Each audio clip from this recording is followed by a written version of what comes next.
Good morning विद्यार्थी मित्रों। कक्षा 11 सांख्यिकी में हमने पिछले वीडियो में स्वाध्याय 3.2 की बात की थी। उसमें कुछ सवाल आप लोगों को दिए थे, शायद 8-9 सवाल थे आप लोगों के पास। 4 स्वाध्याय के थे, 4 उदाहरण के थे, 3 पीछे के, 11 सवाल दिए थे शायद। ठीक है, ये स्वाध्याय आप लोगों का ख़त्म हो चुका होगा। पिछले वीडियो में अभ्यास किया होगा, बहुत आसान स्वाध्याय था ये, और इसमें से एक सवाल ख़ास करके आता है, तो आप लोग कीजिए उसको, अच्छी बात है। चलते हैं आगे गुणोत्तर माध्य की तरफ। गुणोत्तर माध्य की बात करते हैं। तो गुणोत्तर माध्य के लिए हमें एक सूत्र याद रखना है। सूत्र है हमारे पास यहाँ पर कि गुणोत्तर माध्य G बराबर, कैपिटल G बराबर होगा वर्गमूल में x1 गुणा x2 गुणा वगैरह वगैरह करके xn। इसका उपयोग भी हम बाद में धीरे धीरे देख लेंगे। दूसरी बात है कि हमेशा माध्य का मूल्य गुणोत्तर माध्य से अधिक ही होगा, ये नियम याद रखना है। यदि सभी अवलोकनों का मूल्य समान होगा तभी ये दोनों समान होंगे। ठीक है, आगे चलते हैं उदाहरण नंबर 14 की तरफ। उदाहरण नंबर 14 में बताया गया है कि एक विस्तार की जनसंख्या में 4 वर्षों में 15, 18, 13 और 20% की वृद्धि हुई है। तो जनसंख्या वृद्धि के दर की औसत ज्ञात कीजिए। तो वृद्धि हुई है 15%, तो इस प्रकार x1 मिलेगा। 100 + 15 करेंगे तो 115। फिर 18% यानी 100 में 18 प्लस करेंगे तो 118। 13% यानी x3, 13 प्लस करेंगे 100 में तो 113। इसी प्रकार 20% का होगा 120। फिर हमें इस सूत्र में चले जाना है। सूत्र में हमें देखिए यहाँ पर x1, x2, x3 और x4 हैं, तो सभी का गुणा करके यहाँ पे 4 लिख देना है। सभी के मूल्य लिख दिए यहाँ पे, और ये चतुर्थ मूल हो गया। 4 मूल्य है इसलिए चतुर्थ मूल। फिर सभी का गुणा करेंगे तो ये बहुत बड़ी संख्या मिलती है।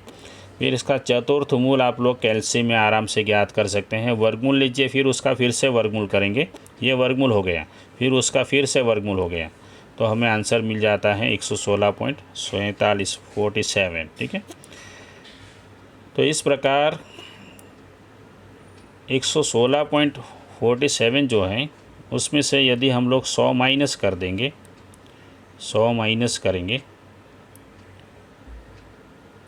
तो हमें मिलेगा 16.47। तो ये प्रकार है, लिखा है कि 4 वर्ष में हुई जनसंख्या की वृद्धि में औसत कितनी वृद्धि हुई, वो मिल गया। और उदाहरण है 15 नंबर। तो उसके जैसा हमारे पास स्वाध्याय में C का 8वां भी है। दो संख्याओं का गुणोत्तर माध्य 2 हैं। एक संख्या दूसरी संख्या से 4 गुना है, तो वो 2 संख्याएं ज्ञात कीजिए। मान लीजिए कि वह एक छोटी संख्या जो है वह x1, उसके लिए हमने a मान लिया है, x1 के लिए a मान लिया है, और दूसरी संख्या उससे 4 गुनी है, तो हम x2 के लिए 4a मान लेंगे। यहाँ से ये 4 गुना अधिक हो गया, x1 और x2 मिल गए। ठीक है, उसके बाद गुणोत्तर माध्य के सूत्र में चलते हैं। गुणोत्तर माध्य 2 दे दिया गया है, ये उसका सूत्र लिखा हुआ है हमने। हमारे पास 2 अवलोकन है, यानी यहाँ पे वर्गमूल का निशान आएगा।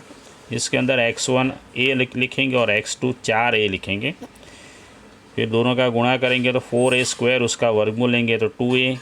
फिर क्या होगा, 2 के बटे में 2 चला जाएगा, 2 के बटे में 2 जाएगा तो कटेगा तो 1 हो जाएगा। a बराबर 1 मिल गया, a बराबर 1 मिल गया, मतलब x1 मिलेगा 1, और यहाँ पर a बराबर 1 रखेंगे तो x2 मिलेगा 4। इस प्रकार 2 अवलोकन मिल जाते हैं। बहुत ही सरल सवाल था। उदाहरण नंबर 16 की तरफ चलते हैं। हमें 2 संख्याएं दी गई हैं 9 और 16, उसका समांतर और गुणोत्तर माध्य ज्ञात कीजिए, और जांच कीजिए कि ये माध्य गुणोत्तर माध्य से बड़ा है। तो 2 संख्याएं 9 यानी x1 और 16 यानी x2, और हमारे पास 2 अवलोकन हैं। तो पहले उसका समांतर माध्य ज्ञात करते हैं। समांतर माध्य यानी उन दोनों का योग करके उसे 2 से भाग देंगे तो मिलता है 12.5। और गुणोत्तर माध्य ज्ञात करेंगे, बहुत ही सरल सूत्र इसका। x1 और x2 लिखेंगे 16 गुणा 9, इसका वर्गमूल होगा 144, उसको वर्गमूल लेंगे तो मिलेगा 12। तो ध्यान से देखिए, आपको पता चल जाएगा कि यहाँ पर x बार 12.5 है और g 12 है, यानी कि x बार जो है वह g यानी गुणोत्तर माध्य से, समांतर माध्य गुणोत्तर माध्य से अधिक हैं। तो 3 उदाहरण हो गए। उसके बाद एक सवाल पीछे के स्वाध्याय का भी दिया हुआ है आप लोगों को, ये वाला। तो ये 4 चीज़ें करनी हैं। गुणोत्तर माध्य के गुण देखते हैं कि इसकी परिभाषा निश्चित है और यह सभी अवलोकनों पर आधारित हैं और विशेष बेजिक क्रियाओं के लिए सुयोग्य हैं और इस पर अत्यधिक बड़े और अति छोटे अवलोकनों का प्रभाव अनुपात में कम होता है। ये उसके कुछ गुण हैं, कुछ दोष भी हैं कि यदि सभी अवलोकनों के मूल्य धन हो तभी गुणोत्तर माध्य का परिगणन संभव है। अगर कोई माइनस हो गए तो ये संभव नहीं है, इसकी गणना कठिन है।